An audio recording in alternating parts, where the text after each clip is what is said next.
Afin de réaliser un biscuit madeleine, nous avons besoin d'œufs entiers, de sucre semoule, de sucre inverti, de farine courante, de levure chimique, de beurre fondu et de vanille.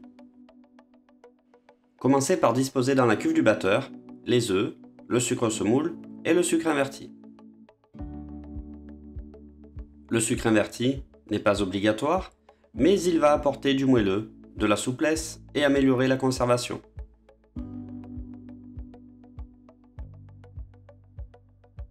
Incorporez les graines de vanille. Montez le tout à l'aide d'un fouet. La première étape se construit sur un battage des œufs et du sucre.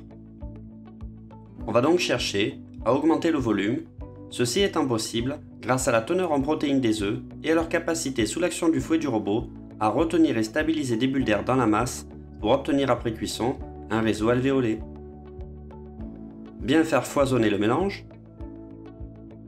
Pour mes mots, foisonner, c'est la capacité qu'a une substance à capter de l'air et prendre du volume. À l'issue, on observe une belle texture au ruban.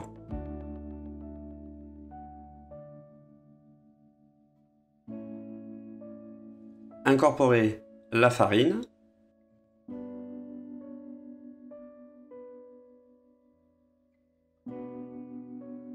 puis la levure chimique.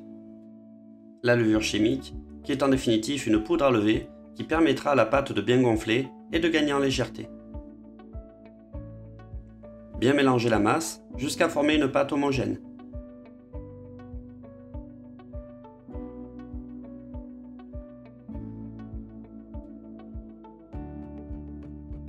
Intégrer pour finir le beurre fondu.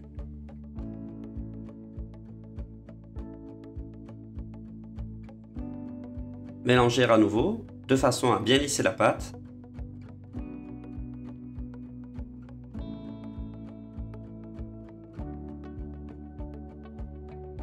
On observe donc une belle texture de pâte bien lisse et homogène.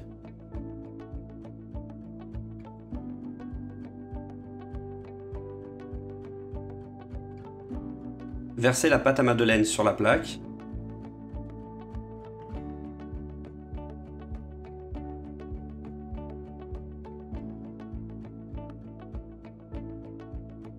Étalez celle-ci à l'aide d'une spatule.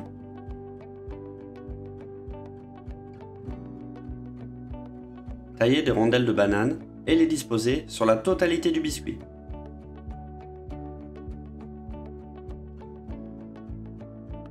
Veillez à les intégrer en quinconce. Les bananes qui vont réellement apporter une valeur ajoutée au biscuit, tant au niveau goût que texture. Les biscuits madeleine peuvent être utilisés en l'état ou bien être associés à un sirop de ponchage. Enfourner à 170 degrés durant 10 minutes environ.